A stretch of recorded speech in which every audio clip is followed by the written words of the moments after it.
Now, the escalating violence in Gaza and reports that Israel plans to annex parts of the occupied West Bank has prompted more countries to support the concept of Palestinian statehood. Many nations believe recognizing a Palestinian state is the only way to bring lasting peace to the region. The UN General Assembly, which convenes on Thursday, plans to take up the issue this month.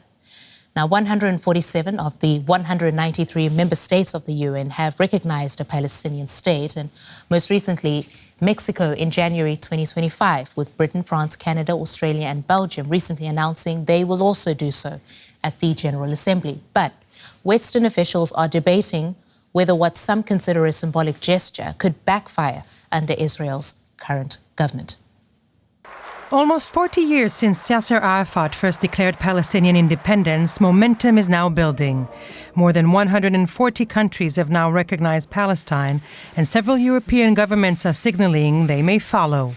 This United Nations General Assembly is going to be a very momentous one. I think the focus will be very much on the recognition of Palestinian statehood. A number of states like France and the UK have said that they will recognize the Palestinian state. The UK with some conditionality. Belgium announced that it will recognize Palestine, and then there's European states like Malta and non-European states like Australia and others. So yes, every country that will recognize Palestine as a state will put pressure on the United Nations to recognize Palestine as a full state. And that momentum is putting pressure on Germany, a country long cautious on the issue, balancing its historical responsibility towards Israel with support for a two-state solution. No, Germany has a responsibility towards us, and it has a responsibility towards the international system. And recognition of the state of Palestine is to affirm a way forward, affirm the two-state solution that Germany has always espoused. This is a grand moment for all of us. It's the heavy hands of history. And Germany was one of the founding members of the rules-based international order, because we all learned the lessons of the Second World War, the horrors of the Second World War. And the main thing about that lesson is never again. But never again was not meant to be for the few, never again was meant to be for all. But the United States, Israel's closest ally, remains firmly opposed. We said, if you guys do this recognition stuff, it's all fake, it's not even real. If you do it, you're going to create big problems. There's going to be a response from Israel. You're going to make it harder to get a ceasefire. And it may even trigger these sorts of actions that you've seen, or at least these attempts at these actions. The message is clear. Washington signals recognition could accelerate Israeli annexation of the West Bank, a long-standing goal of Netanyahu's right-wing coalition. With the current government, there's a push to annex the West Bank and Gaza as a response to the move of declaration of a Palestinian state. And I think, quite frankly, the move towards annexation would have happened anyway. I think the problem is that basically the West Bank has already de facto been annexed very smartly for the last few years. I've just returned from the West Bank myself after a month there, and what I have seen there was absolutely shocking. That Israel is going after erasure of our people in the West Bank, not just in Gaza. And yet, Palestinian politics remain deeply divided. President Mahmoud Abbas, now in his late 80s, has led the Palestinian Authority since 2005, ruling largely by decree. No presidential or parliamentary elections have been held since 2006, when Hamas won and later seized control over Gaza, leaving the Palestinian territories split between rival governments. But Palestinian leaders insist unity is within reach. There is an agreement, a consensus by Palestine, the state of Palestine, the government of Palestine, the region, consensus, the Arab Summit, and the rest of the international community, that there will be a technocratic government in control of caring for, providing for the West Bank, including East Jerusalem and Gaza, that there has to be the unity of the Palestinian people, land, and political system under that one technocratic government. And there will not be a role for Hamas or any other political faction in that government. And by the way, this is also Hamas agrees with this. But with Israel rejecting not only Hamas but also Palestinian Authority from any role in governance, and the United States opposing any formal acknowledgement, the future of Palestinian sovereignty, with or without broader international recognition, remains as uncertain as ever. Fawaz Shejez is an expert in the Middle East and international relations at the London School of Economics. He gave us his take on the prospect of a Palestinian state.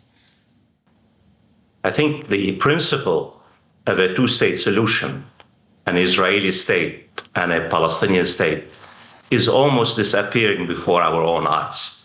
Why? You have now more than 700,000 Israeli settlers in the occupied West Bank and East Jerusalem. The far-right extremist government in Israel is trying to annex the entire West Bank. In the words of one minister, they want to divide the occupied East Jerusalem from the West Bank and bury, he used the term, bury the idea of a Palestinian state. And I think the most important factor why the idea, the principle of a two-state solution is disappearing before our own eyes, that the United States now is the biggest obstacle for a Palestinian state. I think most of us really don't appreciate the transformative change in the U.S. position. Historically speaking, the U.S. was one of the major international players which subscribes to the principle of a two-state solution. Now the Americans are waging all-out campaign of pressure, not only on the Palestinian authorities, but even on the European state, its own allies, who will likely recognize a Palestinian state in the next few days. So given all these factors, I think there is a race this time between international recognition of a Palestinian state and the extremist government in Israel, creating facts on the ground and annexing the entirety of the occupied West Bank, right. and even Gaza. So just to that point now, some 150 states now either back a Palestinian statehood or are going to recognize Palestine at the upcoming General Assembly, as you were saying. What is this going to achieve then, given that the United States and Israel are dead set against it? Well, look, the world is not the United States. The world is much bigger than the United States. Out of 100, as you said, 194 states in the United Nations as members, 147 states have already recognized a Palestinian state. And now some of Israel's most closest allies, Western allies, the United Kingdom, where I am, Canada, Australia, France, Norway, even New Zealand, will recognize a Palestinian state in the next few days. International recognition is very important. International legitimacy is very important. Right. Really, what's fascinating is that when the American Secretary of State, Mark Rubio, basically said, international recognition is a fake. Imagine the United States. But does he have a point, though? And I actually want to jump in there, Fawaz, because there is the argument that this is backfiring. And that's the point that Marco Rubio is making, that if anything, you're just forcing the Israelis, or it's resulted in the Israelis annexing the West Bank or stepping up those plans to annex the West Bank. Is this the time to be doing this? Well, look, when is it the right moment? When is it the right moment to allow the Palestinian self-determination? Since 1993, the Oslo Accords, the international community has been talking about a two-state solution, including the United States. And in fact, in the past 30 years or so, Israel has created more facts on the ground. It has stolen Palestinian land. And that's why my major argument to you and to your viewers is that the principle of its two-state solution is disappearing before our eyes because of the facts on the ground, the settlement. Here's my fear. My fear is that if Israel succeeds in burying a two-state solution, Israel will most likely have permanent war. And that's why Israel's most important allies are concerned about Israel's securities. They don't just care about Palestinian self-determination, because without a Palestinian state, you're going to have forever war. And that's why most of the states in the world, including America's closest allies, want to end this war and create a two-state solution, an Israeli state and a Palestinian state. I wish we had more time, but we'll have to leave it there. Middle East expert Fawaz Gerges in London talking to us there. Thank you so much. We appreciate that. Well, Michael Link is a professor of law at Western University in Ontario, Canada. Until 2022, he served as the UN Special Rapporteur on Human Rights in the occupied Palestinian territories. Welcome to DW. Can we start with that question of whether recognition of a Palestinian state would be merely symbolic? What concrete benefits would Palestinians gain when more nations formally recognise their statehood? I think we have to recognize this issue from two sides. On the one hand, it is important politically and diplomatically when countries, particularly those in the global north, say that they're going to recognize Palestine as a state. It serves as a powerful symbol, I think, of the growing international frustration with Israel's obliteration of Gaza, as well as the domination it has regards to the West Bank. Recognition, I think, also serves as an important symbolic understanding of the role that international law and international diplomacy should play in trying to find a way to bring about a compassionate peace between Israelis and Palestinians. But I think the other half of this issue is, as you've indicated in your question, also important, that recognition by itself is not going to bring about a Palestinian state. Recognition by itself is not going to do much with respect to Israel's ongoing settlement construction.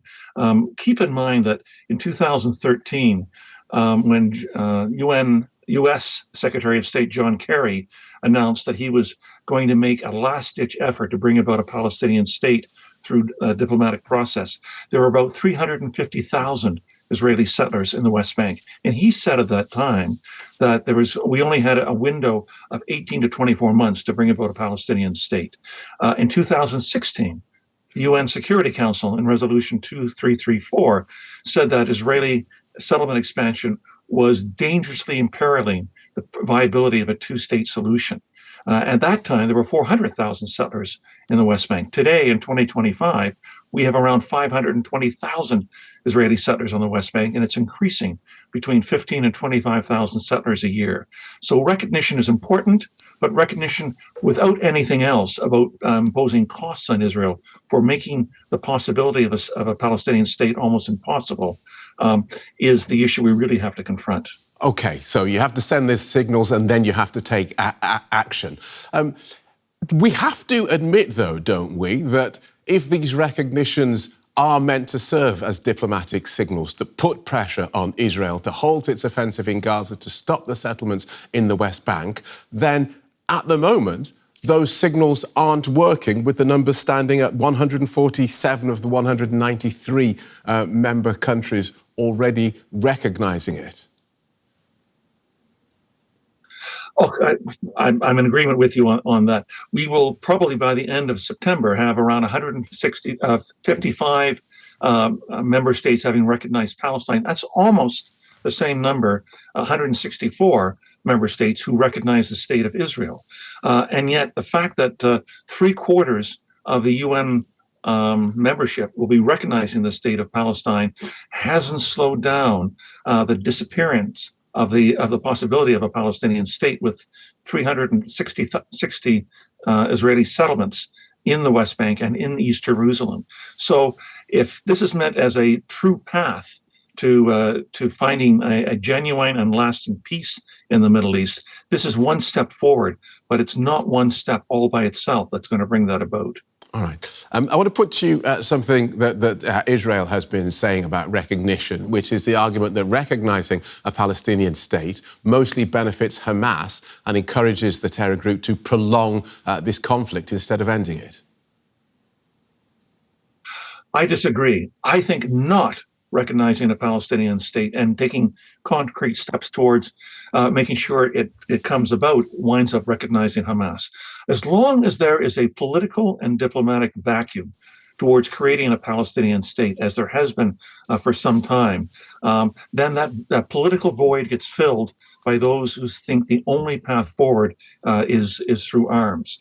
It winds up, I think, dismissing the Palestinian attempts, at least the attempts by the Palestinian Authority, to pursue diplomatic attempts at the United Nations General Assembly and the Security Council by going to the International Criminal Court and the International Court of Justice. All of these methods have proved to be futile for the Palestinians in trying to stop this relentless expansion of settlements, and now what's been going on in Gaza over the last 23 months. Let's keep in mind what John Kennedy said back in 1961. He said, "Those who make peaceful reform impossible make violent revolution inevitable." And I think that's the lesson that we should be understanding with respect to Palestine.